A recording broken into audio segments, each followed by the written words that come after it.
The hyperscale data center does dominate storage, particularly solid state storage. The data center being software driven, there are many opportunities that are yet to be addressed. Software-enabled flash combines the speed and flexibility of flash with the ease of software definability, with the objective of maximizing the potential of the flash that is already being deployed and will be deployed. Software-enabled flash fundamentally redefines the relationship between the host and the solid-state storage. It does that by giving the host unprecedented control over the behavior of the media and the device.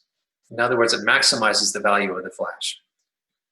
Now, we do that through purpose-built hardware and a flash-native API.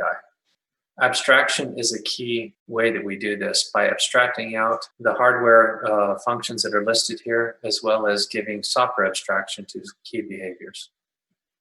Isolation being one of those most important ones that we provide. Now, we allow isolation on two levels. One is through hardware isolation, where you can break up your quanta of flash into various virtual devices. And you can freely define what those virtual devices are. On top of that, we provide another layer of isolation, of software isolation, by being able to break those virtual devices into quality of service domains. Another key component is queuing, something that's very powerful in controlling your latency outcomes. We provided, as a default, 3 forms of queuing: priority queuing, round robin, or weighted fair queuing. The host has control over adjusting those weightings according to the need of the workload. Offloading is also something that's very powerful and important, and that's going to be offloading a lot of the media-related functions from the host. In the case of a write, once a write is assigned to a particular device, the software-enabled flash controller will scan the media and identify the most opportune or the most appropriate place for that data to be written to. We'll conduct that write and then return the address to the host. In the case of some of the low-level functions we talked about, such as garbage collection and others, again, the controller will offset from the host the actual execution of those functions while allowing the host to be able to determine when to start and stop.